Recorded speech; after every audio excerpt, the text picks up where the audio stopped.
함께 기도드리겠습니다. 사랑과 자비가 풍성하신 아버지 하나님, 저희들을 영원한 멸망의 형벌에서 건져주시고 하나님의 자녀와 일꾼 삼아주신 은혜를 감사드립니다. 오늘도 주의 날을 맞이하여서 각처에서 주님 섬기고 살아가던 귀한 형제 자매님들 한자리에 모아주신 것 감사드립니다. 우리 성령님께서 두루 역사하시는 가운데 말씀을 대언하는 자의 입술에 지혜와 능력 주셔서 주님 말씀 힘있게 전할 수 있도록 허락하여 주시고 또 그 말씀이 각 사람의 심령에 심기어져서 그 생활의 변화로 삶의 열매로 나타날 수 있도록 인도해 주시기를 간절하게 구합니다.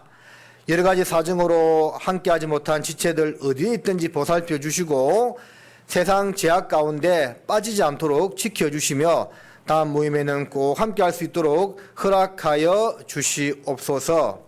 고개 숙여 기도하는 주의 사랑하는 지체들 중에서 시험과 고난과 육신의 질병과 경제적인 어려움을 겪고 있는 분들 있다면 모든 형편을 아시는 아버지 하나님께서 능력의 오른손으로 붙들어 주시고 능력의 말씀으로 구하여 주시기를 간절하게 구합니다. 멀리 해외에서 선교 활동을 하고 있는 많은 선교사님들과 그 일꾼들에게 함께하여 주옵소서. 특별히 저희 교회와 선교 후원을 맺고 있는 네팔 포카라 교회 김승배 선교사님과 그 일행들, 또 페루 트루히오 교회 선교사님과 그 일행들과 함께하여 주시어서 머나먼 이국 땅에서의 선교 사역을 잘 감당할 수 있도록 도와주시기를 바랍니다. 특별히 다음 주에 네팔 포카라 선교 일정을 떠납니다. 가고 오고 하는 모든 발걸음 함께하여 주시고 또 많은 영혼이 구원받는 역사를 경험하고 안전하게 돌아올 수 있도록 지켜주시옵소서. 내일부터 시작되는 오전 성경 강의내에 함께하여 주셔서 말씀을 대언하는 이재흥 목사에게 지혜와 능력 주셔서 말씀 온전하게 대언할 수 있도록 도와주시고 또 예비된 영혼들 말씀 앞에 나와 구원받도록 은혜와 능력 베풀어 주시옵소서. 말씀의 시종을 하나님께만 부탁드리며 예수님의 이름으로 기도드리옵나이다. 아멘. 베드로 전서 1장 찾으시겠습니다.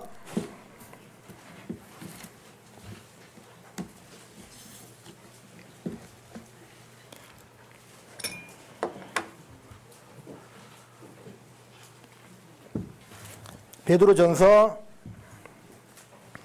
1장 17절 같이 읽겠습니다. 외모로 보시지 않고 행위대로 판단하시는 이를 너희가 아버지라 부른즉 너희의 나그네로 있을 때를 두려움으로 지내라. 한 장 넘겨서 베드로 전서 2장 11절도 찾겠습니다. 베드로 전서 2장 11절 말씀도 함께 읽겠습니다. 사랑하는 자들아, 나그네와 행인 같은 너희를 권하노니 영혼을 거스려 싸우는 육체의 정욕을 제어하라. 안녕하십니까? 오늘도 주의 날을 맞이하여서 우리 참석하신 분들 주님의 이름으로 환영합니다. 제가 그 지난주 외부 강사 설교를 좀 들었는데 목사님이 이 단에 서서 그렇게 하대요. 야 하면서 막 그러세요. 왜 그러셨어요? 그냥 청년들도 많고 식구들 많다고 야 하면서 막 한 5분간 그 이야기 하시더만요. 그래요. 하여튼 오늘도 많은 분들 참석해 주신 것 같고요. 또 새로 이제 이사 오고 구원받으신 분들, 구원받고 오늘 교회 오신 분들도 계세요. 그래서 또 반갑게 서로 돌아보면서 안녕하세요. 한번 인사해 볼까요? 시작. 예.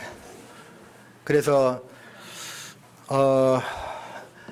계속 구원받고 또 이사도 오시고 이런 분들이 우리 가운데 꾸준히 이어지는 것에 대해서 너무나 감사를 드리고 또 베드로와 안드레는 뭐 하다가 부름을 받았죠? 고기를 잡다가 부름을 받았죠. 야고보와 요한은 뭐 하다가 부름을 받았어요? 그물을 깁다가. 그래서 베드로와 안드레는 형제인데 고기를 잡다가 부름을 받았다는 것은 이제 우리가 이뤄진 영혼을 건져야 한다는 것을 설명하는 거죠. 그리고 야고보와 안드레는 또 그물을 깁다가 예수님의 제자로 부르심을 입었는데 그것은 잡은 고기 놓치지 않도록 새로운 생명들이 우리 가운데 들어왔을 때 이 영혼들이 빠져나가지 않도록 잘 붙들어 주는 것이 우리가 해야 할 일이라는 것을 알려주는 겁니다. 그래서 전도하는 것도 중요하고 또 들어온 영혼들 빠져나가지 않도록 붙드는 것도 중요하다는 것을 잘 생각하셔야만 되겠습니다. 기도 가운데 있었지만 저희 교회가 이제 두 군데를 선교 후원을 하고 있는데 다음 주 월요일 날 저를 포함한 8명의 식구들이요 네팔 포카라 선교를 가게 되었습니다. 외부 식구가 1명 있고 해서 포함해서 8명이고 현지에서는 7명이 다음 주 월요일 날 오후 한 2시쯤에서 출발할 계획입니다. 그래서 안전하게 잘 다녀올 수 있도록 기도해 주시기를 꼭 부탁을 드리고요. 그리고 지난번 이제 가을 바자회 통해서 나온 수익금의 상당 부분을 이제 선교 후원하는데 뭐 필요한 것들이 있습니다. 뭐 물품도 좀 사야 되고 그런 것들이 이제 지원하는 데 쓰기로 했고 또 우리가 가서 헌금을 조금 해야 됩니다. 집회 헌금하고 또 후원교회 집회 헌금과 또 신방하는 교회 헌금을 좀 해야 되기 때문에 그 헌금은 우리가 이번 주하고 다음 주에 걸쳐서 여러분들 참 동참하는 의미로 십시일반 조금씩 헌금해 주시면 감사하겠습니다. 제가 뭐 금액을 꼭 말씀드리긴 그런데 이거는 뭐 크게 부담 가질 필요 없고 뭐 개인당 한 1, 2만 원 정도만 해주셔도 감사하겠습니다. 물론 뭐 더 해주시면 말할 필요도 없고 그 정도만 해주셔도 감사하겠습니다. 자 그리고 또 중요한 광고가 있어요. 제가 우리 나주교회 오랜 수군이었던 건축 문제에 대해서 문제라고 하면 안 되겠네요. 건축에 대해서 말씀을 드렸습니다. 그래서 지난번 이제 여름 되기 전에 제가 2번 말씀한 것 같아요. 첫 번 이야기는 이 교회당은 무조건 뜬다 했죠. 기억나요? 네. 그 두 번째는 이제 어디로 간다고 했죠? 혁신도시로 간다고 했습니다. 그까지 제가 이야기했죠. 그 다음에 이제 이야기한 것이 없는데 드디어 땅을 확증하게 되었습니다. 아직 박수 치면 안 되고 자연스럽게 했어요. 자, 그래서 이제 강주계 목사님하고도 교제해서 끝났고 총회 승인도 이제 다 받았습니다. 이제 계약을 이번 주에 할 겁니다. 그래서 이제 땅을 이제 사게 되었고 드디어 나주 혁신도시로 교회를 아직 뭐 이제 시작이지만 땅을 사게 되고 이제 계약하니까 가게 되었다 생각하면 됩니다. 자, 제가 이제 박수 한번 치볼까요? 잠깐 있어봐요. 자, 있어봐. 제가 이제 가자 혁신으로 하면 여러분 박수 치면 되겠습니다. 알았지요? 자, 가자 혁신으로!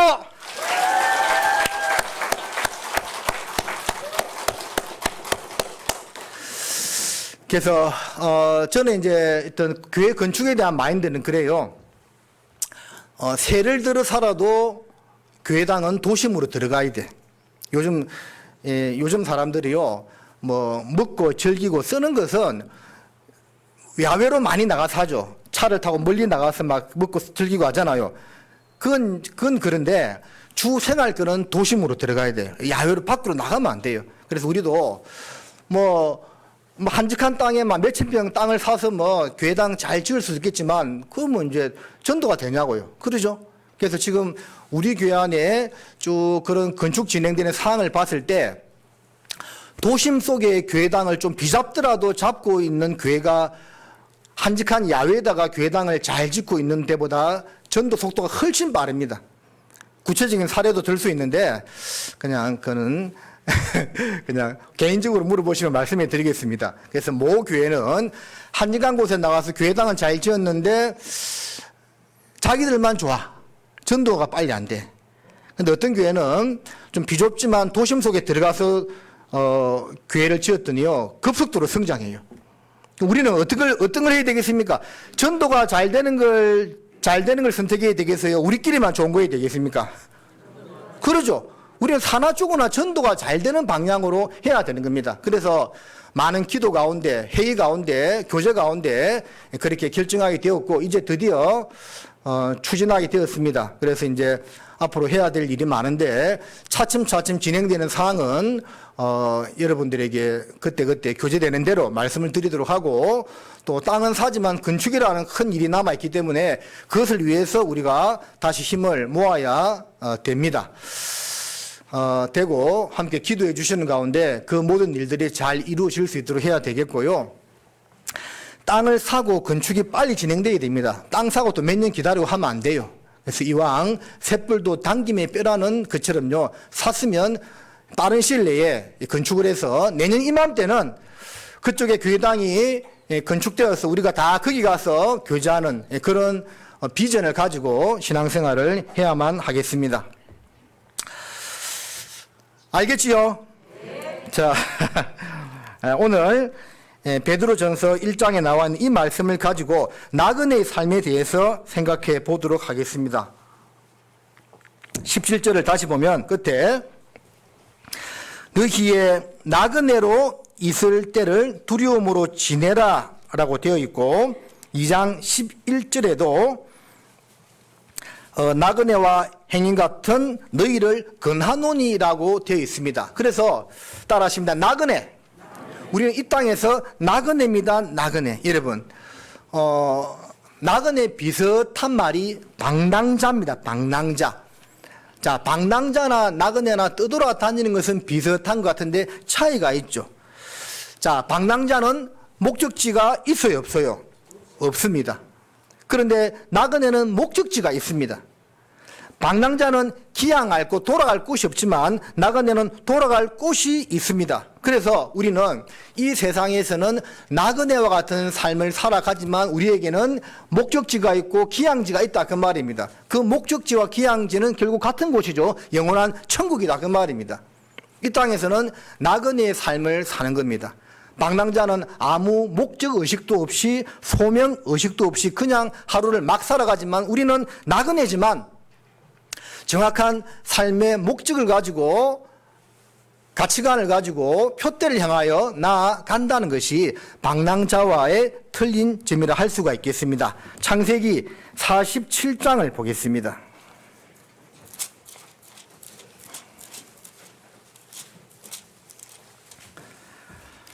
창세기 47장 9절에 보면 야곱이 바로에게 고하되 내 나그네 길의 세월이 130년이니라. 나의 연세가 얼마 못되니 우리 조상의 나그네 길의 세월에 미치지 못하나 험악한 세월을 보내었나이다 하고.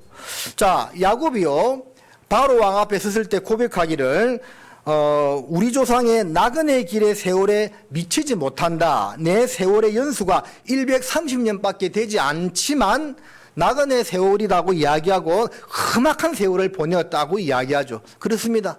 야곱은 험악한 세월을 보내었죠. 그러나 그걸 참고 견딜 수 있었던 이유는 이 땅이 정착지가 아니고 나그네의 길이었기 때문에 영원한 천성을 바라보고 그렇게 나아갈 수가 있었다라는 겁니다. 그래서 강야 40년 생활도 결국은 나그네 길이었고, 아브라함과 이삭과 야곱은요 어떤 생활을 했다고 되어 있죠? 장막 생활을 했어요.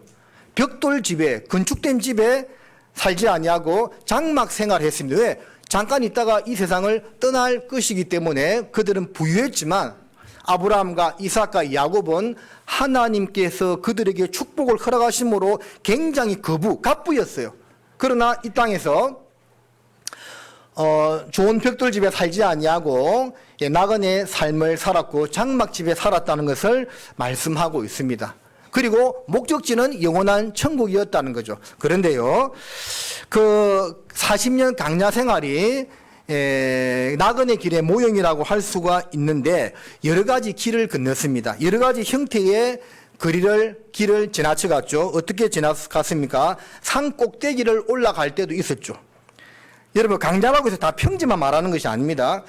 이스라엘 백성들이요, 전투하기 위해서 산 꼭대기로 올라간 적도 있었고, 또 험악한 골짜기로 내려간 적도 있었고, 평지의 길을 걸어가기도 했고, 물이 없는 척박한 강야의 길을 걸어가기도 했습니다. 그래서 우리의 삶도 그렇다는 거죠. 나그네 길이지만 항상 평탄한 길이 아닙니다. 오르막길이 있고 내리막길이 있고 거친 강야를 걸어갈 때가 있고 여러 가지 복잡 다양한 일들을 만나면서 사건들을 접하면서 살아가다가 결국은 가나안 땅에 이르게 되었던 것처럼 우리도 영원한 천국에 들어가게 되는 거예요. 그래서 이스라엘의 지도를 보면 참 그게 이해가 됩니다. 땅에서 상징적으로 천국의 모형이 되는 이스라엘의 땅, 도시가 어디입니까? 예루살렘이죠. 예루살렘. 그래서 상징적으로 이스라엘 땅 안에서 천국의 모형이 되는 땅은 이스라엘 땅이었습니다. 반대로 지옥의 모형이 되는 곳은 어디였을까요? 여리고 그리고 사예라 할 수가 있겠죠. 그래서 그 이스라엘 땅도 가보면 우리나라와 비슷해요. 동고서저의 형태를 이루고 있습니다. 동쪽은 요단강 동쪽은 산악지대고 요단강 서쪽은 평야지대입니다. 우리도 마찬가지죠. 우리도 서쪽은 평야고 동쪽은 산악지대잖아요. 그래서 호남이 곡창지대라고 이야기하잖아요. 그래서 이 단면들을 딱 잘라놓고 보았을 때 우리나라 지형하고 이스라엘 지형이요 비슷합니다. 그 가운데 예루살렘은 해발 800m에 위치해 있었고 여리고는 마이너스 400m에 위치한 도시였습니다. 극과 극이죠. 예루살렘은 800m, 여리고는 마이너스 400m. 그러니까 예루살렘을 향해서 올라가는 길은 천국을 향해서 나아가는 길이고 마이너스 400m인 여리고로 내려가는 길은 지옥을 향해서 나아가는 길이다. 그 말입니다. 그러면 결과적으로는 천국과 지옥으로 나누어지는데 이 땅에서 이제 예루살렘을 올라가고 여리고로 내려간다는 것을 생각해 볼 때 어떤 길이 더 편하고 쉽습니까? 예? 자, 여리고로 내려가는 길이 편해요. 왜? 내리막길이니까. 우리가 등산을 할 때 느끼잖아요. 등산을 올라갈 때는 힘들죠. 내려갈 때는 쉬워요. 부상의 위험은 있지만 내려갈 때는 쉽습니다. 올라갈 때는 힘들지만 사실 안전해요. 맞죠? 등산 올라가다가 다치는 사람들은 별로 없어요. 거기다가 등산하다 다치는 사람들은 내려오다가 다치거든요. 그러니까 천국으로 이걸 이제 영적으로 비교해 봤을 때 천국으로 올라가는 길은 힘들지만 안전한 길이죠. 지옥으로 내려가는 길은 편안한 길이지만 결국 멸망의 길이거든요. 그래서 20세기 최고의 지성이라고 불리는 이 구원받은 그리스도인입니다. 영국 옥스퍼드 대학의 C.S. 루이스 교수가 말하기를 이렇게 이야기했습니다. 지옥으로 가는 길은 완만한 내리막길이다. 지옥으로 가는 길은 완만한 내리막길이다. 기분 좋게 가지만 결국은 지옥길이다. 맞죠? 이 C.S. 루이스 교수가 한 말이 딱 맞습니다. 완만한 내리막길이지만 결국은 지옥길이다. 세상 사람들은 그 마이너스 400m인 여리고 지옥 가는 길로 완만하게 즐기면서 내려가고 있습니다. 그죠? 이 땅에서는 온갖 것을 누리면서 물론 그들도 고통 가운데 있지만 세상 제약 가운데 빠져서 온갖 것을 누리면서 살지만 경각간에 음부 지옥에 떨어진다고 말씀하고 있지요. 그러나 우리는 이 땅에서 살면 힘들어요. 힘들죠. 세상 사람들은 뼈 빠지게 농사일 짓고 저녁에는 TV 앞에 앉아서 주말 연속극 보고 일일 연속 보고 쉬는데 우리는 또 일하고도 저녁에 와서 전도 집회 참석해야 되고 구역 모임 참석해야 되고 수요 말씀 들어 나와야 되잖아요. 그래서 우리가 힘들어요. 우리 아들이 우리 아들이 아버지 설교 때 제 이야기 좀 그만하시라고 하는데 우리 아들이 이제 수원에 갔잖아요. 너무 바쁘대요. 모임이 무슨 이렇게 많은지 아버지 공부는 언제 됩니까? 하더라고. 뭐 수시로 모임이 돼요. 공부는 언제 됩니까? 공부는 밤에 자지 말고 공부하겠어요. 그래서 우리는 너무 바쁜 거예요.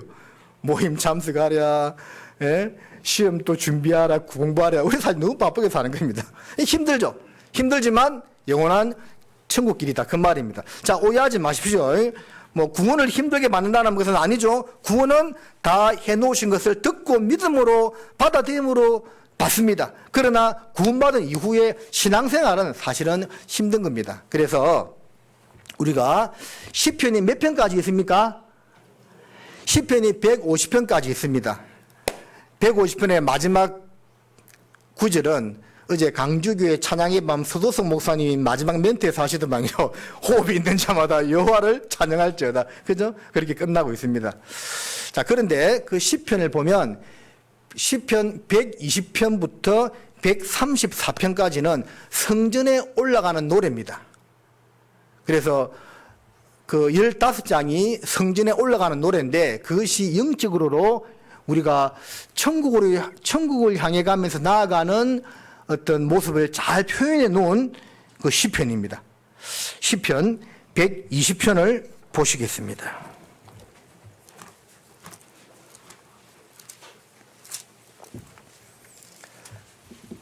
제가 잠깐 빨리빨리 볼 테니까 여러분 확인하십시오. 시편 120편 5절과 6절입니다. 매색에 유하며 계달의 장막 중에 거하는 것이 내게 하로다. 내가 화평을 미워하는 자와 함께 오래 거하였도다. 여러분, 여기서 매색은요, 폭력배들을 말해요. 계달은 베두인족으로서 이 당시에 야만인들을 말합니다. 그러니까 그 매색과 계달의 장막에 유하고 함께 한다는 것은 세상 죄인들과 함께 거한다 그 말입니다. 그 세상 죄인들과 함께 거하는 것이 내게는 하루다. 그래서 그들을 떠나서 이제 하나님께로 간다. 구원받고 이제 매색과 계달을 떠나서 이제 성전으로 올라간다. 우리가 구원받고 세상 죄악 가운데 세상 죄인들과 어울려 살다가 거기서 떠나서 이제 천국으로 간다. 그걸 이제 말씀하고 있는 겁니다. 자, 시편 120편 1편 8절을 보면 여호와께서 너의 출입을 지금부터 영원까지 지키시리로다.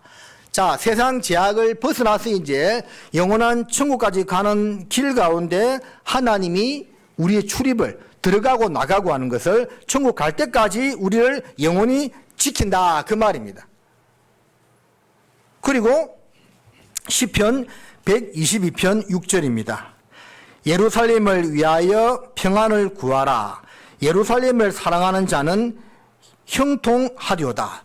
자, 그 나그네 길 가운데서 주님을 따라가는 길 가운데서 항상 주님을 사랑하고 교회를 사랑하는 자에게는 하나님이 평강을 주신다라는 것을 말씀하고 있는 거죠. 다 연결이 됩니다. 그리고 시편 123편 2절을 보면 종의 눈이 그 상전의 손을, 여종의 눈이 그 주모의 손을 바람같이 우리 눈이 여호와 우리 하나님을 바라며 우리를 긍휼히 여기시기를 기다리나이다. 또 124편 8절 보겠습니다. 우리의 도움은 천지를 지으신 여호와의 이름에 있도다. 그래서 이 신앙생활을 하는 가운데서 잊지 말아야 할 것이 시편 123편 중간에 있는 말씀처럼 우리 눈이 여호와 우리 하나님을 바라며, 예? 우리의 도움은 천지를 지으신 여호와의 이름에 있도다는 말씀처럼 그 성전에 올라가면서 예루살렘을 향해서 가면서 천국을 향해서 가면서 항상 우리가 누굴 바라봐야 된다고요? 예수님을, 주님을 바라보고 나아가는 신앙생활을 해야 된다는 것을 말씀하고 있는 거죠. 자, 그리고 시편 125편 2절을 보면 산들이 예루살렘을 두름과 같이 여호와께서 그 백성을 지금부터 영원까지 두르시리로다. 예루살렘, 이스라엘의 성도죠. 천국의 모형이지만 이 땅에서 백성들의 안식처입니다. 그 교회를 말하는 거죠. 교회를 하나님이 쭉 산들이 여호와를 두름과 같이, 산들이 예루살렘을 두름과 같이 여호와께서 그 백성들을 쭉 둘러서 보호하고 있다는 그런 말씀이죠. 그래서 저도 한 번 딱 갔다 왔는데 예루살렘은 800m에 있는 도성인데 산들로 쭉 둘러싸여 있어요. 천혜의 요새와 같은 지역이라고 할 수가 있습니다. 산이 예루살렘을 두름과 같이 하나님이 구원받은 성도를 두르고 있다는 겁니다. 제가 고향이 마산이잖아요. 지금 창원시로 통합되었는데 제가 이제 뭐 전국을 다 다녀보고 살지는 못했지만 쭉 다녀보면서 느낀 것이 제 고향이긴 하지만 진해만큼 살기 좋은 데가 없는 것 같아요. 진해 가봤어요? 그럼 우리 은장이 어르신들 내년 봄에는 진해 벚꽃 군항지를 한번 가야 되겠네요. 이 진해가요, 일제 때 일본 사람들이 군사 본부로 삼았잖아요. 왜 삼았냐면 산으로 삥 둘러싸여 있어요. 그리고 앞에는 바다가 있어요. 근데 바다가 있는데 거기도 섬들이 또 첩첩이 쭉 이렇게 연결 있어가지고 함부로 침입하기 어려운 겁니다. 그러니까 뒤에는 배산 임수죠. 뒤에는 산이 병풍처럼 쫙 둘러가 있고 앞에는 바다가 있고 바닷길이 또 연결이 되어 있어가지고요. 군사지로 쓰기가 그렇게 좋은 땅이 없는 겁니다. 기후도 너무 좋고. 그래서 제가 이 땅에서 살면서는 우리나라에 진해만큼 살기 좋은 데가 있을까 하는 생각이 들었어요. 하여튼 그 예루살렘이 그렇게 아주 하나님 택한 아름다운 땅이었고 도성이었고 그것을 산이 삥 둘러싸고 있는 것처럼 하나님이 오늘날 우리 교회를 삥 둘러싸고 우리 성도들을 보호하고 있다라는 겁니다. 자, 시편 127편입니다. 1절에 여호와께서 집을 세우지 아니하시면 세우는 자의 수고가 헛되며 여호와께서 성을 지키지 아니하시면 파수꾼의 경성함이 흐사로다. 자, 128편 또 1절에 여호와를 경외하며 그 도에 행하는 자마다 복이 있도다. 자, 시편 127편과 8편은 가정에 관한 말씀이죠. 그러니까 신앙생활을 하면서 잘 생각해 봐요. 세상 말에도 가하만사성이라고 있죠. 우리 청년들 가하만사성이 무슨 뜻이요? 그죠? 아는데 부끄러워서 그죠? 자, 가정이 편해야 모든 것이 편하다는 말이죠. 맞습니다. 신앙생활도요, 가정이 편해야 돼. 우리 그리스도인들의 가정은 그런 가정은 없겠지만 맨날 집에서 부부싸움하고 자식들 막 부모한테 대들고 이래 사면 교회 와서 마음 편하게 봉사하고 교제생활 하겠어요? 못하겠어요? 그래도 하긴 해야 됩니다. 하긴 해야 되는데 불편해. 그래서 가정이 든든히 서야만 교회도 든든한 겁니다. 제가 여러 번 말씀드렸죠. 결국 교회는 가정의 집합체라고. 그러니까 가정이 든든하고 안정이 되고 이렇게 서 나가야 교회도 평안한 겁니다. 가정이 중요한 겁니다. 가정의 질서가 중요하고 교회의 질서가 그래서 중요한 겁니다. 하나님께서 그것을 우리가 예루살렘을 향하여 나아가는 길 가운데 지켜주신다라는 거죠. 시편 129편 2절 함께 읽겠습니다. 저희가 나의 소시부터 여러 번 나를 괴롭게 하였으나 나를 이기지 못하였도다. 자, 어렸을 때부터 나를 괴롭게 했다고 말하고 있죠. 우리가 구원받은 신앙의 초기부터 주님 앞에 갈 때까지 항상 우리를 괴롭게 하는 마귀의 방해와 공격이 있다라는 겁니다. 그러나 결론은 저희가 나를 이겼다고요? 못 이겼다고요? 나를 이기지 못하였도다는 말씀처럼 신앙생활 가운데 고난과 어려움이 있지만 하나님께서 지켜주시기 때문에 결국 우리가 승리한다는 것을 말씀하고 있는 거예요. 시편 130편 6절입니다. 파수꾼이 아침을 기다림보다 내 영혼이 주를 더 기다리나니 참으로 파수꾼의 아침을 기다림보다 더하도다.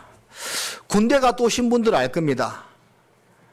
추운 겨울날 보초를 쓸 때요. 예? 저는 이제 간부로 갔다 와서 실무에 들어가서는 뭐 보초 쓴 적은 없는데 훈련병 때 좀 쓴 적은 있습니다. 제일 서기 싫은 시간대가요. 새벽 2시부터 4시까지. 이거는 정말 잠을 자는 것도 아니고 안 자는 것도 아니고 아주 중간에 끼어가지고 힘들어요. 그 다음에 힘든 시간이 새벽 4시에서 6시까지. 근데 새벽 4시에 근무를 쓰면 정말 아침에 빨리 왔으면 하는 그런 마음으로 보초를 씁니다. 파수꾼이 새벽을 아침이 오기를 동이 트기를 기다림같이 내가 내 영혼이 주를 바라나이다. 그러니까 이 땅에서 하나님을 항상 바라보고 신앙생활을 해야 되는 것뿐만 아니라 주를 기다려야 됩니다. 내 영혼이 주를 기다리나이다. 주만 바라볼 것이 아니라 빨리 주님 와서 얼른 천국에 가고 싶다는 그런 천국 소망을 더욱더 간절히 품고 우리가 살아가야 한다는 것을 말씀하고 있는 거예요. 저도 저보다 연세가 많은 분들 앞에서 참 죄송하지만요. 이 세상을 살면서 때로는 목회를 이 교회 저 교회 하면서요. 막 이런저런 일들을 겪을 때마다 이거 빨리 주님 오셔서 빨리 천국 가면 좋겠다는 생각이 들 때도 가끔 있습니다. 얼른 천국에 가고 싶은 마음도 듭니다. 여러분 그러지 않아요? 이 땅에서 뭐 얼마나 누리고 우리가 살 겁니까? 응? 지금 모 자매님이 극한 공감을 표현해 주었습니다. 눈을 감고 목사님 말씀 맞아요. 아멘입니다. 할렐루야. 이렇게 하고 있는 것 같아요. 제가 이쪽을 쳐다보니까 지금 어느 쪽 분인지 알겠죠? 항상 반대를 쳐다봅니다. 자, 그래서 우리가 고난이 있지만 주님 만날 날을 소망하고 마라나타 아멘 주 예수여 어서 오시옵소서라는 그 고백처럼 기다리고 살아야 한다는 것을 말씀하고 있는 겁니다. 시편 131편 1절입니다. 여호와여 내 마음이 교만치 아니하고 내 눈이 높지 아니하오며 내가 큰 일과 미치지 못할 기이한 일을 힘쓰지 아니하나이다. 자, 결국은 길다면 길고 짧다면 짧은 신앙생활 가운데 정말 조심해야 될 것이 따라 하십니다. 교만. 우리가 교만하면 안 됩니다. 각각 자기보다 남을 낮게 여기고 더 좋게 여기고라는 말씀처럼 성 어거스틴이 말하기를 신앙생활의 첫 번째 악도 교만이고 두 번째 악도 교만이고 세 번째도 교만이라고 이야기한 것처럼 내 마음이 교만치 아니하오며 우리가 정말 교만한 것을 절대 주의를 해야 됩니다. 나는 교만하지 않다고 생각하는 분이 있다면 그분 교만한 겁니다. 우리가 교만하다니까요. 다 세상 말에 자기 잘난 맛에 산다고 하잖아요. 다 자기 잘난 줄 알아. 자기 잘하는 줄 알아. 잘하긴 뭘 잘해요. 못하는 게 수두룩백백한데 우리는 항상 겸손한 마음을 가지고 낮추고 살아야 됩니다. 시편 132편 2절과 3절 저가 여호와께 맹세하며 야곱의 전능자에게 서원하기를 내가 실로 나의 거하는 장막에 들어가지 아니하며 내 침상에 오르지 아니하며 야곱의 전능자에게 서원하기를 자 신앙생활 가운데 우리가 하나님 앞에 약속 서원한 것이 있습니다. 그죠? 내 마음의 서원이든 생활의 서원이든 물질의 서원이든 서원한 것을 갚기를 더디하지 말라고 주님 말씀하셨죠. 우리가 왜 서원합니까? 구원받으니까 너무 좋잖아요. 그래서 나를 구원해 준 주님을 생각하면서 내가 앞으로 남은 신앙생활 동안에 하나님 앞에 이렇게 살겠습니다. 자, 맹세는 하지 마라 했으니까 맹세는 하지 않는데 마음의 다짐과 각오를 가지는 거죠. 그게 서원이죠. 그걸 지키라 그 말입니다. 여러분 올 초 동계 수련회를 하면서 마음대로 서원했죠. 내가 올 한 해 성경을 몇 도 가겠다. 한 명은 전도하겠다. 맡은 봉사와 직임은 다 하겠다. 서원하고 시작하잖아요. 끝까지 지키라 그 말입니다. 서원 갚기를 더디하지 말라고 했잖아요. 하나님 싫어하십니다. 받은 은혜에 보답하는 거예요. 그것이. 시편 133편 1절입니다. 형제가 연합하여 동거함이 어찌 그리 선하고 아름다운고. 그 천성으로 향하여 나아가는 길 중에 정말 중요한 것이 무엇이냐? 따라하십니다. 신앙생활은 함께 해야 한다. 우리가 형제와 연합하여 서로 사랑하며 신앙생활을 해 나가야 한다는 것을 여기서 말씀하고 있는 겁니다. 자, 시편 134편. 자, 시편 134편까지가 성전에 올라가는 노래죠. 자, 마지막 그 시편입니다. 1절에 밤에 여호와의 집에 섰는 여호와의 모든 종들아 여호와를 송축하라. 따라하십니다. 여호와를 송축하라. 그래서 결론적으로 성전에 올라가는 노래의 당부가 뭐냐면 어떠한 경우에도 내 구원자이신 하나님을 송축하는 것, 찬양하는 것을 잊지 말고 나아가야 된다는 것을 말씀하고 있는 거죠. 그래서 시편 120편부터 134편까지는 성전에 올라가는 노래인데 영원한 천국을 향해서 가면서 우리가 어떠한 모습으로 살아야 할지를 쭉 말씀하고 있는 시편이라는 것을 제가 잠깐 중요한 구절 몇 개 뽑아서 말씀을 드렸습니다. 자, 이제 본론으로 들어가서요. 그렇다면 우리가 이제 나그네의 삶을 살아가는데 나그네의 삶을 어떻게 보낼 것인가를 몇 가지 말씀드리도록 하겠습니다. 첫 번째는요. 이 나그네의 삶 가운데에서 제일 중요한 것이 마음을 세상에 뺏기지 말아야 합니다. 혹시 이 자리에 앉아서 설교 말씀을 듣고 있지만 마음은 오늘 오후에 얼른 집에 와서 배배기 해야 되는데 배 빨리 따야 되는데 그 생각하고 계신 분 있어요? 자, 여기 있을 때는 말씀에 집중해야 됩니다. 우리 마음이요 세상에 뺏기면 안 됩니다. 그래서 디모데전서 5장에 보면 그런 말씀이 있죠. 일락을 좋아하는 자는 살았으나 죽은 자로다. 그러니까 구원받은 그리스도인이긴 한데 일락, 세상의 이 좋은 것들을 막 즐기고자 하는 사람들은 살았지만 신앙은 죽은 자다 그 말입니다. 우리가 그런 사람이 되어서는 안 됩니다. 왜 그렇게 되겠어요? 마음이 세상에 뺏기기 때문에 그래요. 그래서 마음을 딱 똑바로 하고 주님이 주신 그 정로로 가운데 길로 걸어가야 되는 겁니다. 자, 이사야 35장을 보겠습니다.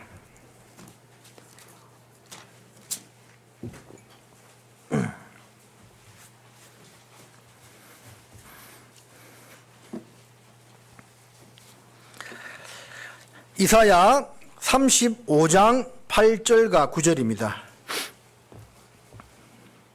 거기 대로가 있어 그 길을 거룩한 길이라 일컫는 바 되리니 깨끗이 못한 자는 지나지 못하겠고 오직 구속함을 입은 자들을 위하여 있게 된 것이라.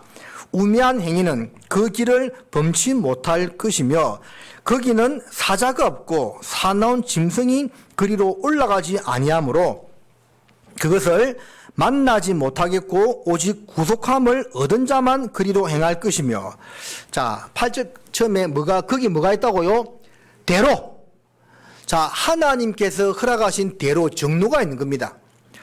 그 길을 쭉 따라서 우리 예수님과 그리고 많은 사도들과 먼저 구원받은 분들이 걸어갔죠. 우리도 그 길을 따라가야 되는 겁니다. 자, 거기에는 구원받지 못한 자는 그 길에 들어올 수가 없어요. 우리만 갈 수 있는 길이죠. 그런데 그 길에는 사자가 없고 사나운 짐승이 그리로 올라오지 못한다고 했습니다. 안정된 길이라는 거죠. 비록 고난과 어려움이 있다 하더라도 그 길은 안정된 길이라는 겁니다. 그래서 우리가 그 길을 가야 한다는 겁니다. 그 길에서 벗어나면 신앙이 망할 수도 있는 겁니다. 구원은 받았지만 신앙을 망칠 수도 있는 겁니다. 그래서 그 길을 따라가기 위해서는 먼저는 내 마음이 이 좌로나 우로나 치우치지 아니하여야 됩니다. 잠언 4장 23절 너무나 유명한 구절이라서 다 암송하고 있죠. 같이 암송해 보겠습니다. 시작. 무릇 지킬 만한 것보다 더욱 내 마음을 지키라. 생명의 근원이 이에서 남이니라. 이런 말씀을 좀 다 외우고 있어야 돼요. 응? 마음을 잘 지키면 생명의 근원이 거기서 나는 거예요. 여러분들 명주 잠자리 애벌레라고 들어본 적 있어요? 명주 잠자리 애벌레가 뭐냐면 일명 다른 말로 개미 지옥이라고 부르는데 이 개미를 잡아먹는 애벌레입니다.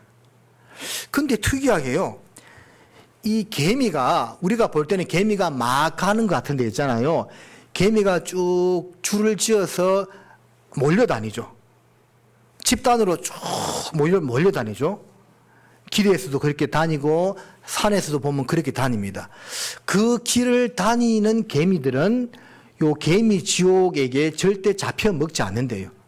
근데 간혹 그 길을 벗어나는 엉뚱한 개미들이 있는데 그 개미들이 이 명주 잠자리 애벌레에게 잡아먹힌답니다. 그래서 개미들 세상에서도 있잖아요. 그 자기들이 가야 되는 딱 정로가 있는데 그 길을 따라만 왔다 갔다 하면 이 개미 지옥에게 잡혀 먹을 일이 절대 없는 겁니다. 근데 그 길을 벗어나니까 잡혀 먹는 거예요. 우리도 하나님께서 우리에게 정해준 그 정로로만 쭉 다니면요, 어려움을 당할 일이 없습니다. 이 말은 고난이 없다는 말이 아니고 신앙이 실패할 일이 없다는 말이거든요. 근데 거기서 벗어나면 이 어려움을 당하게 된다는 겁니다. 그래서 그렇지 않기 위해서는 먼저는 내 마음을 잘 지켜야 한다는 것을 성경은 거듭 우리에게 말씀하고 있습니다. 자, 시편 27편으로 또 가보겠습니다. 자, 두 번째는 뭐냐면 시편 27편 13절에 보면 이런 말씀이 있는데요. 같이 읽어볼까요? 내가 산자의 땅에 있으며 여호와의 은혜 볼 것을 믿었도다. 자, 우리가 어떤 땅에 있다고요? 산자의 땅에 있어요. 죽은 자의 땅에 있는 것이 아니고 산자의 땅에 있습니다. 여기서 산자가 누굽니까? 산자가 뭐 어떤 아주머니 이름이 산자? 그게 아니고 살아있는 사람. 살아있는 사람을 말하는 거죠. 생명이 있는 사람. 구원받은 우리를 가리키는 겁니다. 우리가 산자의 땅에서 정로로 살아서 신앙생활을 한다는 겁니다. 거기서 이제 이런 말을 한번 붙여봤습니다. 산자의 법칙이 있습니다. 살아있는 사람, 생명이 있는 그리스도인들이 하나님이 예비하신 그 길을 걸어가면서 지켜야 할 법칙이 있는데 그게 뭐냐면 시편 25편을 보겠습니다.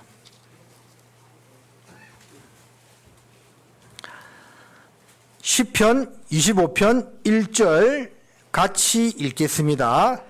여호와여 나의 영혼이 주를 우러러 보나이다. 자, 시편 25편 5절도 같이 읽겠습니다. 주의 진리로 나를 지도하시고 교훈하소서. 주는 내 구원의 하나님이시니 내가 종일 주를 바라나이다. 자, 나의 영혼이 주를 우러러보고 내 영혼이 종일 주를 바라나이다는 말씀처럼 산자의 땅에서 앞에 성전에 올라가는 노래에서 잠깐 언급했지만 우리가 해야 될 것은 항상 주님을 우러러보고 종일 주님을 생각하며 바라보며 살아가는 신앙생활을 해야 한다라는 겁니다. 그렇게 살았던 대표적인 인물이 바로 다윗과 신약의 바울이죠. 항상 산자의 땅을 걸어가면서 하나님을 바라보고 살아갔습니다. 그러니까 이 시편 150편 이 많은 시편의 상당수를 다윗이 기록했잖아요. 다윗이 이 땅에서 신앙생활을 하면서 자기가 주님을 의지하고 주님을 바라본 그 마음의 고백을 시로 기록해 놓은 거잖아요. 그래서 우리도 그 다윗을 교훈 삼아서 항상 주님을 바라보고 주님을 의지하고 살아가는 신앙생활을 해야 한다라는 겁니다. 여러분, 오늘 교회 와서 봉사하고 말씀 듣고 교제하고 이제 집에 돌아가지요. 자, 집에 돌아가서는 주로 뭘 하면서 시간을 보내십니까? 텔레비전을 보죠. 텔레비전. 예? 스마트폰을 보죠. 스마트폰을. 그렇게 산자의 땅에서 주님을 바라봐야 되는데 또 내 할 일 다 했다 생각하면서 또 TV와 스마트폰에 푹 빠져 사는 모습, 이것은 주님을 바라보는 신앙생활이 아니에요. 종이 누가복음 17장에 밖에서 뼈 빠지게 일하고 돌아왔는데 주인이 뭐라고 말합니까? 니 고생 많이했다. 밥무락 아니죠? 내가 다 먹을 동안에 너는 서서 수종 들다가 그 이후에 너 먹으라고 했죠? 우리가 오늘 내가 교회 왔다고 해서 오늘 봉사했다고 해서 집에 와서 막 퍼져 있고 또 막 이렇게 나태해진 신앙생활을 하면 안 돼요. 항상 교회에서나 집에서나 여러 사람이 모여 있을 때나 내가 개인적으로 있을 때나 항상 주님을 바라보는 신앙생활을 해야 됩니다. 역사 이래로 주님을 바라보고 신앙생활을 하는 사람들이 망한 적이 없었습니다. 시편 31편을 보겠습니다.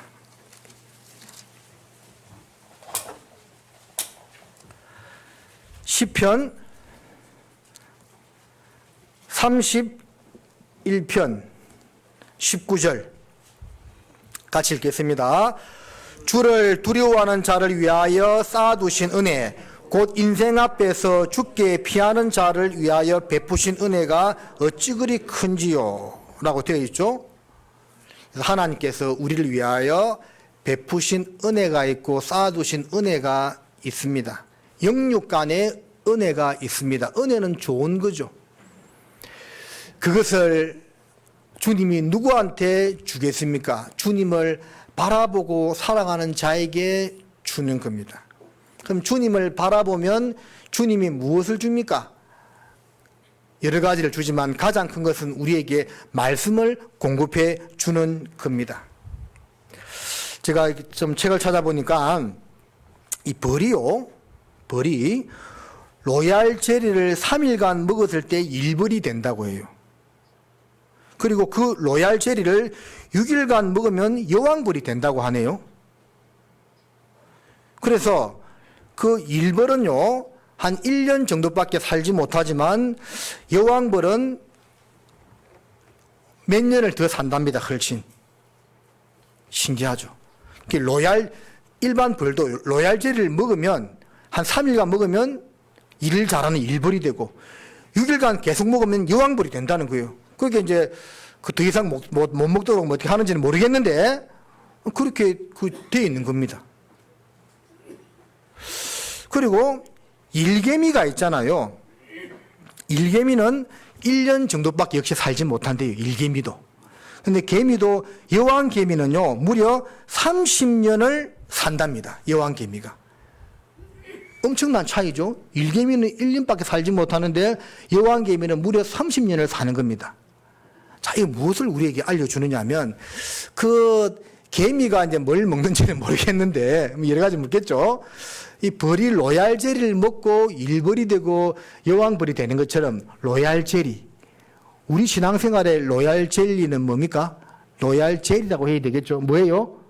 하나님 말씀입니다. 그 말씀을 잘 먹었을 때 우리가 하나님께 쓰임받는 일꾼 그리스도인이 되고 더 잘 먹고 잘하면 여왕벌, 정말 더 귀하게 쓰임받는 일꾼이 된다는 거예요. 얼마나 기쁩니까? 응? 백범 김구에게 네 소원이 무엇이냐 물었을 때 첫 번째, 두 번째, 세 번째 우리나라 독립이라고 이야기했다잖아요. 그러면 주님께서 우리에게 네 소원이 무엇이냐고 물었을 때 여러분 뭐라고 이야기하실랍니까? 우리 소원은요, 내가 하나님께 쓰임받는 개미로 따지면 여왕개미, 벌로 따지면 여왕벌 같은 그런 정말 귀하게 쓰임받는 사람이 되는 것이 우리의 소원이 되어야 하지 않겠습니까? 나를 통해서 많은 사람들이 주님께 인도되고 내가 해주는 교제로 말미암아 많은 형제자매들이 신앙 안에 든든히 서고 우리가 그렇게 하나님께 쓰임받는 사람이 된다면 얼마나 좋겠어요. 그게 우리 마음의 소원이 되어야 되는 겁니다. 근데 개미를 보니까 개미가요 이렇게 해요. 곡식을 이제 먹는데 곡식의 껍질을 먼저 벗긴답니다. 개미들이 껍질을 벗기고 그 다음에 껍질을 이제 벗겼죠. 그 알을 갖다가 깨고 씹어서 가루로 만든대요. 그리고 그것을 개미빵으로 동그랗게 뭉친대요. 자, 첫 번째는 쌀알로 따지면 껍질 벗겨요. 두 번째는 잘게 부수어요. 세 번째는 개미빵으로 만들어서 굴에 저장해가지고 겨울 내내 그것을 먹는다고 합니다. 그게 개미와 배짱이 이야기 알죠? 개미가 그 무더운 날 그렇게 일하는 이유가 그 곡식을 껍질 벗겨 잘게 쪼개 빵으로 똘똘똘 뭉쳐가지고 창고에 넣어서 겨울 내에 먹기 위해서 일하는 거죠. 그래서 잠언 6장에도 게으른 자여 개미에게 가서 그 하는 것을 보고 배우라고 했죠. 개미가 그런 역할을 하는 겁니다. 그럼 여기서 이제 우리에게 적용할 때 껍질을 벗긴다는 것은 말씀을 다시 듣는 복습을 하는 겁니다. 깨고 부순다는 것은 잘게 부수어서 개미빵으로 만드는 과정은요 묵상을 하는 거예요. 묵상. 말씀을 듣고 묵상하는 신앙생활이 되어야만 우리 신앙이 성장이 되는 거예요. 우리가 주일 설교뿐만 아니라 수요 말씀, 또 요즘 유튜브만 틀면 얼마나 좋은 고퀄리티의 말씀들이 많이 있습니까? 근데 그런 말씀을 그렇게 듣는데도 왜 우리 신앙은 쏙쏙 성장하지 않을까요? 그거 한번 잘 생각해 보셨어요? 여러분, 많은 말씀을 듣는 것이 중요한 것이 아니고 정말 한 말씀이라도 반복적으로 듣고 묵상하고 새기는 거, 이게 정말 중요해요. 제가 제 신앙생활의 큰 전환점에 대해서 말씀드린 적이 있습니다. 20살에 구원받고 대학교 3학년 올라가는 동계 수양회 때, 그때 동계 수련회 12월 31일 날 유한 목사님 말씀이요, 저한테는 정말 충격적으로 다가왔어요. 마음을 깨어 부수는 그런 말씀이었습니다. 그래서 그때는 카세트 테이프죠. 그 테이프를 사가지고 마이마이 아는 분 있을 겁니다. 그걸 반복적으로 그 테이프가 늘어지도록 그 말씀을 반복해서 들었어요. 정말 제 신앙에 각성을 주는 말씀이었습니다. 그리고 드디어 첫 전도 열매를 맺었습니다. 그때 구원받은 형제들이 지금도 교회 안에 남아있어요. 그래서 많은 말씀을 듣고 그냥 흘러내려 보내는 것보다는 정말 마음에 와닿는 말씀이 있다면 몇 번 반복하면서 듣고 묵상하고 새겨서 그것을 내 삶 가운데 적용하는 것이 훨씬 좋은 모습입니다. 많은 말씀을 들으면서 더 그렇게 한번 말할 필요도 없지만 흘러내려 보내는 것보다는 그게 낫다라는 거예요. 자, 잠언 3장을 보겠습니다.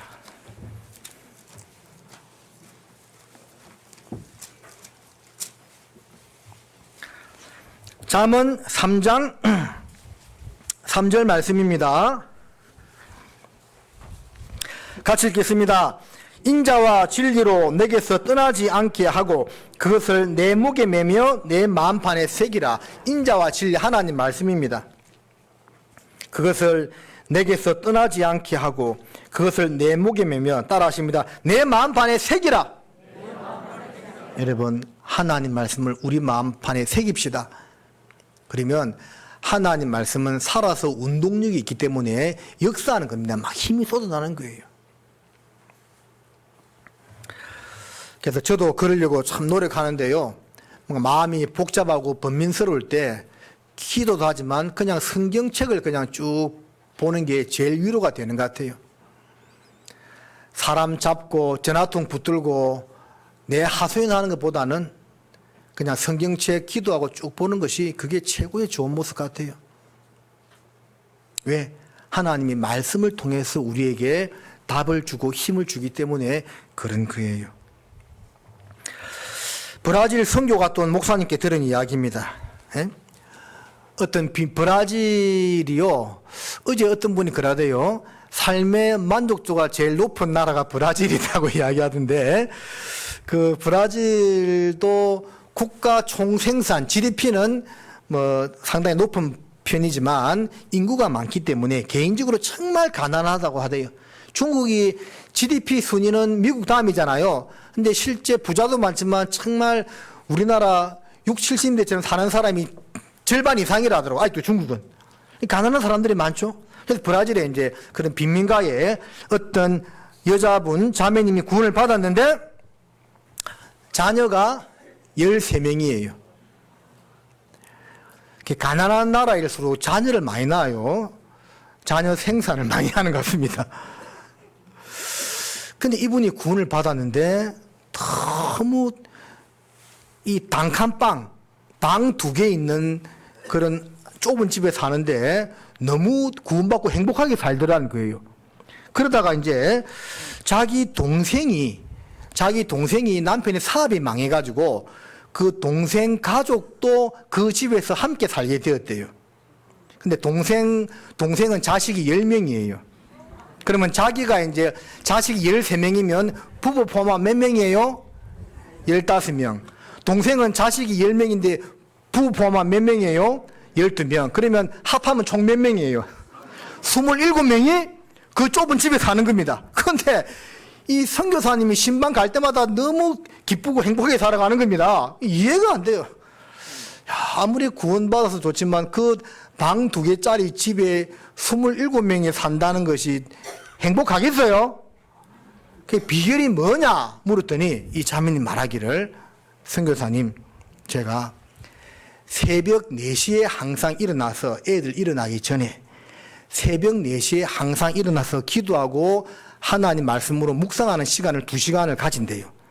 그 2시간의 힘이 그 힘든 하루를 살아가는 원동력이 된다는 거예요. 그 간증을 선교사님께 들려주는데 그 듣고 선교사님이 너무 부끄러웠대요. 야, 그 좁은 집에 27명이 바글바글 사는데도 어떻게 그렇게 미소를 잃지 않고 행복하게 살 수 있는가? 바로 하나님과 영적인 묵상과 교제였구나. 그게 답이 있는 거예요. 그래서 우리도요, 내 삶이 좀 피곤하다, 힘들다, 지친다 하면요, 괜히 막 전화도 못 들고 자매야, 형제야, 대사하지 말고 하나님 말씀 붙들고 기도하고 말씀 묵상해요. 거기서 힘이 나오는 겁니다. 오케이, 바리? 자, 그 다음에 시편 31편을 보겠습니다. 31편.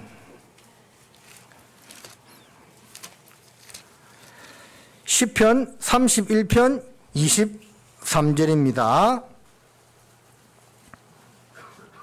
같이 읽겠습니다. 너희 모든 성도들아 여호와를 사랑하라. 여호와께서 성실한 자를 보호하시고 교만하 행하는 자에게 음중히 갚으시느니라. 자, 세 번째는 나그네 길 중 주님을 사랑한다고 고백하면서 우리가 살아가야 됩니다. 따라하십니다. 주님, 사랑합니다. 여러분, 주님 사랑한다 고백해요? 날 구원해 주어서 감사합니다. 그거는 꼬박꼬박 기도하는데, 날 구원해 준 주님 사랑합니다. 우리가 그런 고백도 매일매일 해야 됩니다. 해라고 되어 있잖아요. 너희 모든 성도들아 여호와를 사랑하라. 하나님 사랑합니다. 요즘은 성경 강연에 마치고 그 영상을 잘 안 보여주는데 옛날에 한창 많이 보여주죠. 저 말레이시아 어디 뭐 탈리아보 그 식인종도 구원받은 영상 보여주죠. 거기서 그 문둥병 걸린 그 늙은 할머니 막 이렇게 하면서 주님 구원해 주셔서 고맙습니다. 주님 사랑합니다. 막 그거 보잖아요. 야, 그거 한 번씩 볼 때마다 마음이 뭉클해요. 저 문둥병 할머니가 구원받고 하나님께 고백하잖아요. 나 구원해 주셔서 고마워요. 주님 사랑합니다. 얼마나 아름다운 모습입니까? 우리도 이 산자의 땅에서 주님을 사랑한다고 매일매일 한 번씩 고백하면서 살아가야 됩니다. 시편 50편을 보십니다.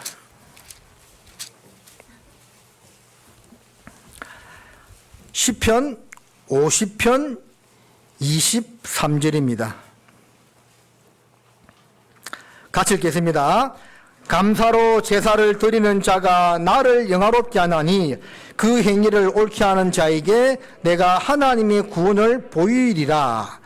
자, 또 하나의 나그네 길 중에 해야 될 것이 무엇이냐면 주님께 항상 감사를 하면서 감사 제사를 드리면서 살아가야만 돼요.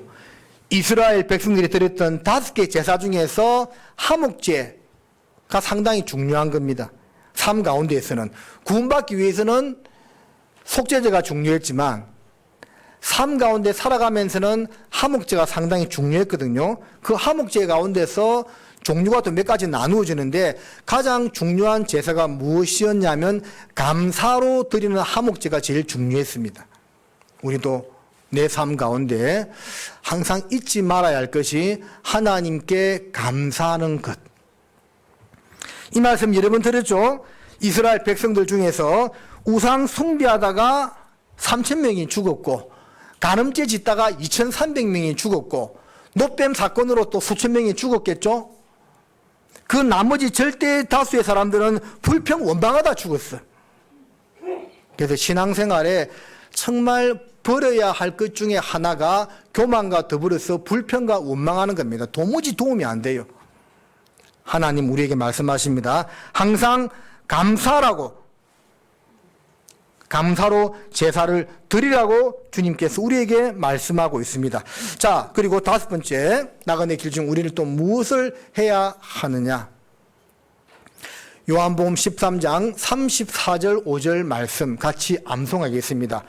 내가 너희에게 새 계명을 주노니 너희가 서로 사랑하라. 내가 너희를 사랑한 것처럼 너희도 서로 사랑하라. 너희가 서로 사랑하면 이로써 모든 사람이 너희 내 제자인 줄 알리라. 제가 암송 바르겠나요? 내 새 계명을 너희에게 주나니 서로 사랑하라. 우리가 이 세상을 나그네 길을 가면서 정말 중요한 것 중에 하나가 서로 사랑하며 이 길을 걸어가야 됩니다. 자, 돌아보면서 한번 해볼까요? 사랑합니다.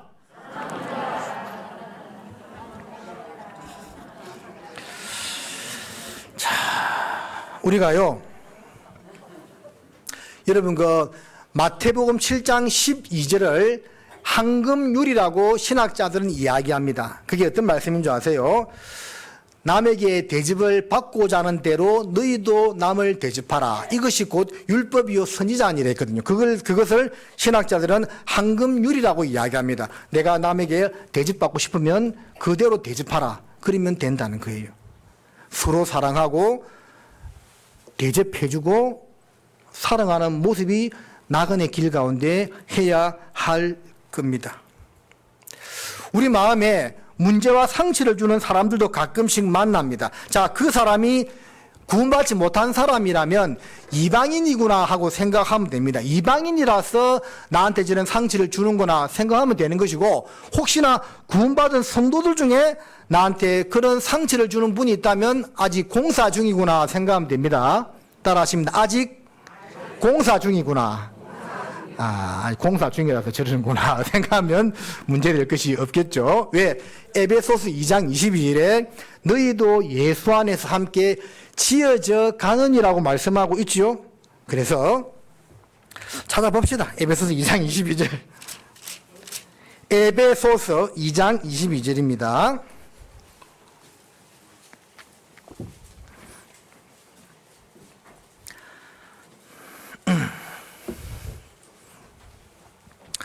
같이 읽겠습니다. 너희도 성령 안에서 하나님의 거하실 처소가 되기 위하여 예수 안에서 함께 지어져 가느니라. 예수 안에서 뭐라고요? 함께 지어져 가느니라. 그러니까 우리는 공사 완료가 아니라 건축 중이야. 건축 중이기 때문에 내가 그것을 이해하고 받아주어야 됩니다. 참 어떤 분이 이런 멋있는 표현을 했더라고요. 내 인생에 내 속을 박박 끓는 대표형 인간을 만날 수가 있고 내 속을 갈아버리는 그라인더형 인간을 만날 수가 있고, 내 마음을 찍어버리는 도끼형 인간을 만날 수가 있고, 아예 내 마음을 뭉개버리는 망치형 인간을 만날 수 있다. 그런 말 하던데 참 공감이 되었습니다. 내 주위에 대표형 인간, 그라인드형 인간, 도끼형 인간, 망치형 인간 있습니까? 있어요. 있으면 별로 안 좋은데. 그러면 자, 이런 사람을 허락하신 이유는 아직 내가 하나님 볼 때 연단 받아야 할 것이 많기 때문에 저 사람을 통해서 나를 갈고 다듬는구나. 아직 공사 중이라서 그렇구나. 그렇게 생각하시면 될 것 같습니다. 로마서 15장 보겠습니다.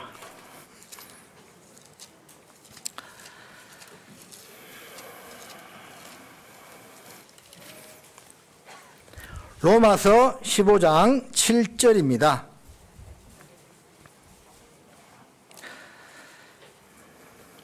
같이 읽겠습니다. 이러므로 그리스도께서 우리를 받아 하나님께 영광을 돌리심 같이 너희도 서로 받으라. 한 번 더 따라 하십니다. 너희도 서로 받으라. 그래서 이 로마서 15장 1절부터 쭉 읽어보면 서로 판단하지 말라고 말씀하고 있습니다. 자, 제가 지금부터 한 2-3분, 한 5분간의 이 중요한 이야기를 할 테니까 잘 들어봐요. 이것도 중요합니다.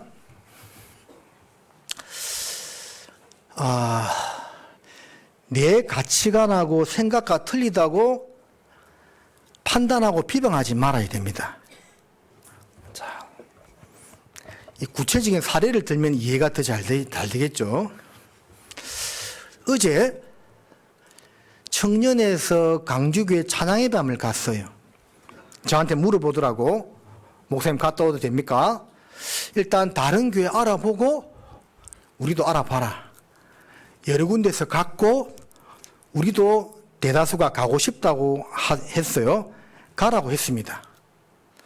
근데 한 1-20%는 가고 싶은 마음이 없든지 그냥 그렇게 했다고 해요. 자, 그러면 가지 않은 사람은 간 사람을 판단할 필요가 있습니까? 청년회 교제 있는데 왜 찬양밤 가냐고 판단할 필요 없는 거예요. 간 사람은 안 간 사람 보고 왜 안 가냐고 판단할 필요가 없는 겁니다. 이것은 문제될 것이 없어요. 야외 교제 나가면 밥을 싸가야 됩니까? 사 먹어야 됩니까? 어떤 사람은 싸가야 된다! 왜 아까워서 사 먹냐? 그럴 필요 없다고요. 어떤 사람은 사 먹는다! 왜 번거롭게 싸 먹냐? 그럴 필요 없다고. 때에 따라서 사 먹기도 하고, 때에 따라서 싸가기도 하는 거예요. 정답이 없는 겁니다. 그런데 자기 생각과 틀리다고 그걸 이야기를 해, 자꾸. 불평식으로. 그러면 거기에 동조하는 무리가 생겨. 그게 바로 교회를 나누는 거예요. 이해되시죠? 그러니까 서로 받으라는 말씀이 이런 그 조그만 견해 차이를 가지고 이것이 옳리 저것이 옳리 할 필요가 없다는 거예요. 우리는 순대를 안 먹지만 경상도 사람들은 순대를 소금에 찍어 먹어. 전라도는 어디다 찍어 먹어요? 막장에 찍어 먹죠? 나는 순대를 막장에 찍어 먹는 사람이 이해가 안 된다. 이해하지 말라며요. 자기 견해라고. 순대를 가지고 막장에 찍어 먹든 소금에 찍어 먹든 그건 자기 자유라고요. 그걸 왜 판단하냐고. 그래서 이런 별로 중요하지 못한 것 가지고 자꾸 이야기를 하다 보면 거기에 동조되는 사람이 생기고 무리가 지어져. 그러면 그렇게 자기를 따라주지 않은 사람에 대해서 비방, 판단하고 그것이 바로 성령의 하나 되게 하신 것을 힘써 지키라고 해서 깨는 거라고요. 그래서 서로 받으라는 겁니다. 별로 중요하지 않은 문제 가지고. 이해되죠? 이렇게 설명했으면 여러분이 이해를 하셔야 돼요. 자, 그런데 성경 말씀에 어긋난 것에 대해서는 받아주면 안 돼. 옳다 옳다 아니라 아니라. 어떤 형제가 아직 담배를 못 끊고 있어요. 그러면 아이고 예 그래요. 아직 신앙이 어리니까 담배 안 끊어도 괜찮습니다. 그렇게 말하면 안 된다니까요. 형제님 담배 술 빨리 끊어야 됩니다. 뭐가 옳고 그른지 알려줘야 돼요. 근데 그걸 그냥 받아줘. 그건 받아주면 안 돼요, 여러분. 예? 이해하시겠죠? 성경 말씀에 틀린 것은 교회가 하나 되는 것을 지키는데 방해되는 것은 잘못됐다고 단호하게 이야기해야 돼요. 그런데 인정줄에 매여가지고 다 그냥 이래도 저래도 그러니까 교회가 성장이 안 되는 거예요. 근데 별로 중요하지 않은 거 가지고 막 이게 옳다 했었고 저게 옳다 했었고 이래서 하는 거예요. 우리 그러면 안 돼요. 여러분들 네. 알아들었죠? 네. 성경 말씀에 잣대에서 잘못된 것은 잘못됐다. 맞는 것은 맞는다 이야기해야 돼요. 그리고 세상 법도 지켜야 돼. 제가 부끄러운 일인데 강주교회 전도사실에 그런 일이 있었어요. 휘발유 값이 하도 비싸가지고 세녹스를 엮고 좀 살았습니다. 그 당시에. 근데 어떤 이제 믿음이 약한 형제가 세녹스를 이제 판매를 하는데 그 우리 전도인실에서 몇몇 전도사님들이 저하고 그걸 주문해서 썼어요. 그리고 이제 이게 그 당시 휘발유값 1,500원이었는데 1,000원이니까 싸고 좋다 막 그 전도인실에 와서 이야기했더니 한 전도사님이 벌떡이를 쓰더니 전도사님들 그 현행법 위반입니다. 그렇게 하면 안 돼요. 하는 거예요. 그분이 경찰 출신 전도인이었거든. 이게 현행법 위반이구나. 뜨끔해가지고 아이고 이제 안 할게요. 그다음부터 안 했습니다. 자, 제가 이 이야기 왜 하는 줄 아시겠습니까? 세상 사람들 볼 때 세상법 어긋나는 짓을 하면 안 돼. 좋은 게 좋은 거라고 믿음 약한 형제 도와준다고 나는 그렇게 생각했어요. 그 세녹스를 사주는데 그 전사님 일침을 가더라고. 그 현행법 위반이다고. 왜 법을 어기냐고 전도인들이. 깜짝 놀랐습니다. 그 다음부터 절대 안 썼어요. 우리 여러분들 세상 법을 어기는 짓을 하면 안 됩니다. 현행법 위반하면 안 돼요. 그래서 서로 받으라는 것은 이런 거에 대해서 앞에 말한 거에 대해 서로 받아주는 것이고 말씀으로 볼 때나 세상 법으로 볼 때 잘못된 것은 잘못됐다고 분명히 누군가는 이야기해 줘야 돼요. 그 누가 이야기해 줘야 되느냐? 집사님들, 교회 어른들이요. 그러면 안 돼요. 이야기를 해 줘야 돼. 안 났으니까 내가 나서잖아요. 내가 악인이 되잖아. 우리 어른들 좀 잘 해주세요. 자, 이 정도만 하겠습니다. 그래서 이 세상을 살아가면서 우리가 서로 살아가면서 살아가야 됩니다. 그리고 또 나그네 길에요. 고난이 있습니다. 신명기 32장을 보겠습니다.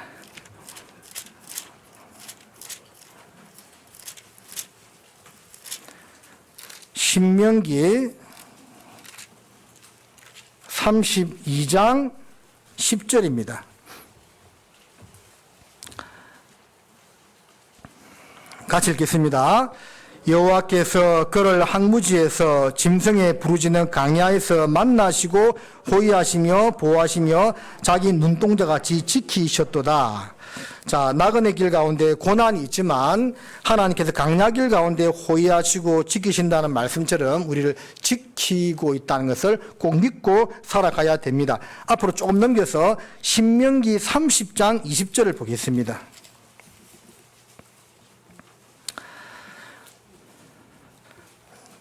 같이 읽겠습니다. 내 하나님 여호와를 사랑하고 그 말씀을 순종하며 또 그에게 부종하라. 그는 내 생명이시요 내 장수시니 여호와께서 내 일조 아브라함과 이삭과 야곱에게 주리라고 맹세하신 땅에 내가 거하리라. 그래서 고난 가운데 있지만 우리가 주님께 딱 달라붙어 있으면 이 말씀처럼 달라붙어 있으면서 하나님을 사랑하고 말씀에 순종하면 주님이 우리를 항상 지켜 주신다라는 것, 우리가 두려워할 것이 없다는 것을 알고 살아가야 되겠습니다.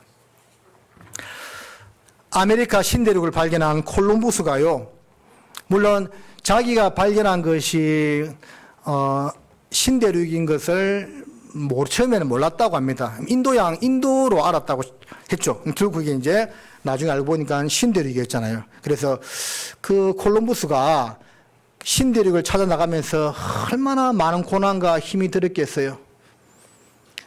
자기 선장님, 지금 배가 지금 부서졌습니다. 앞에 지금 빨리 포르투갈로 돌아가야 됩니다. 배 수리하러.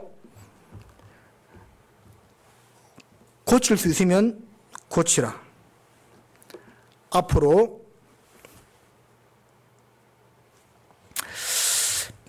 배를 저어 가라. 계속 빨리 가라. 선장님, 선원들 너무 힘들어합니다. 병에 걸렸습니다. 다시 빨리 본국으로 돌아가야 됩니다. 앞으로 가라. 빨리 노를 저어 가라. 반복은 없고 빠꾸는 없다. 계속 콜럼버스가 그 말만 반복했다고 합니다. 앞으로 배를 저어 가라. 계속 빨리 가라. 그 선원들의 반대와 회유를 무릅쓰고 끝까지 목표를 향해서 나아간 결과 콜럼버스가요, 신대륙을 발견하게 되었어요. 우리도요, 나아가야 됩니다. 큰 일을 앞두고요, 이 소리에 이렇게 희청하고 저 소리에 저렇게 희청하고 언제 우리가 주님 일을 제대로 하고 갈 겁니까? 나아가야 돼요. 어려움과 고난과 방해가 있을지라도 끝까지 나아가서 그 일을 완수를 해야만 됩니다. 찬양 하나 들려드릴게요. 방송실에 찬양 하나 들어주실래요?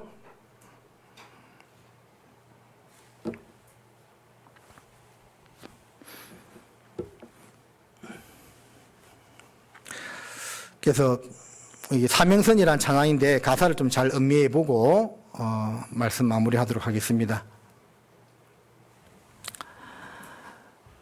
히브리서 일단 준비하는 동안에 히브리서 3장 보겠습니다.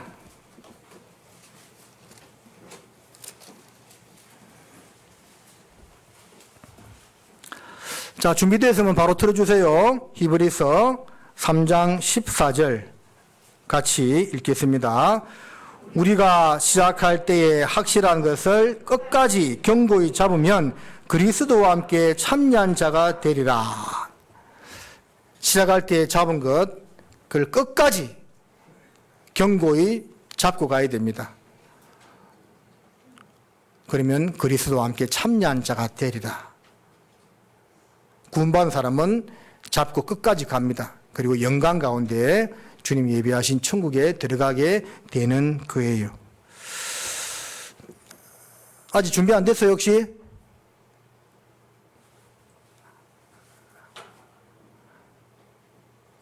안 된다고? 안 된다고? 털어요, 그러면. 된답니다. 예.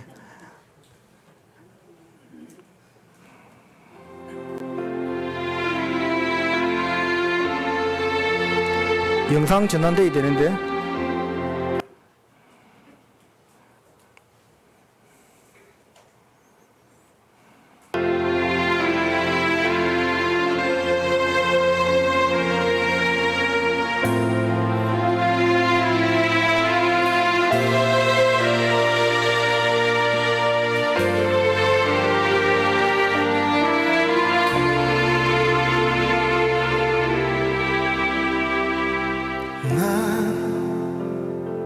죽어도 내가 가야 할 배를 탄다. 두려움 내 앞에 서서 해낼 수 없다 하지만 나의 사명 흔들림 없다.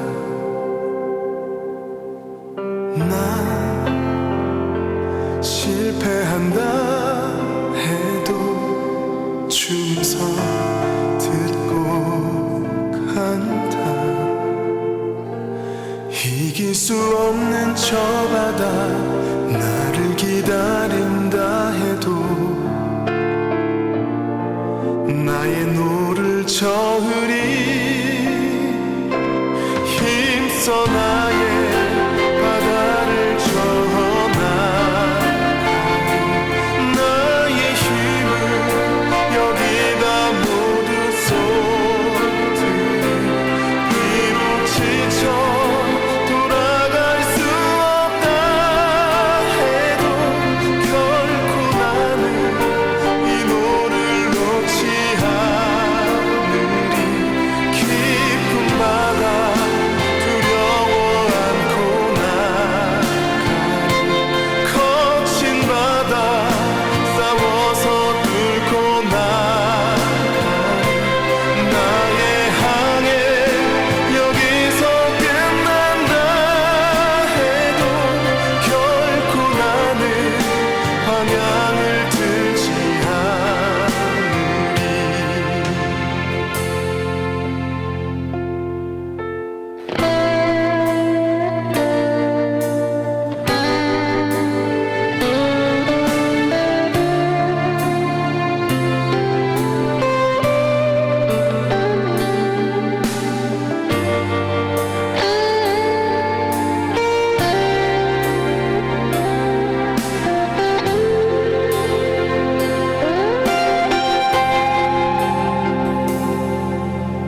난 실패한다 해도 춤서 듣고 간다.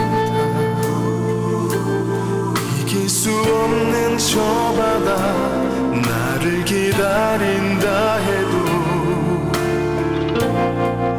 나의 노를 저으리 힘써 나의 바다를 저어나가리.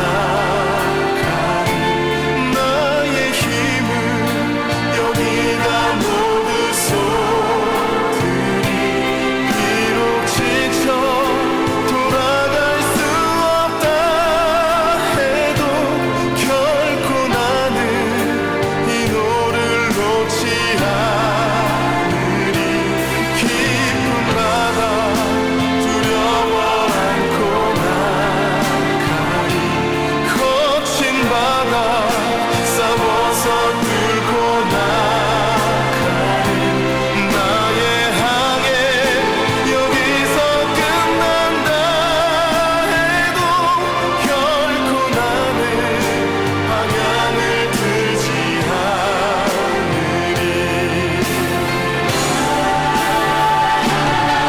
힘써 나의 바다를 저어나가리. 나의 힘을 여기다 모두 쏟으리. 비록 지쳐 돌아갈 수 없다 해도 결코 나는 이 노를 놓지 않으리. 깊은 바다 두려워 않고 나가리. 거친 바다 싸워서 뚫고 나가리.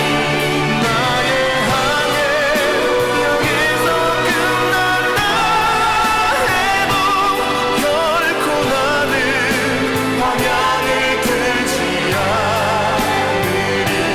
결코 나는 방향을 틀지 않으리. 결코 나는 등을 보이지 않으리.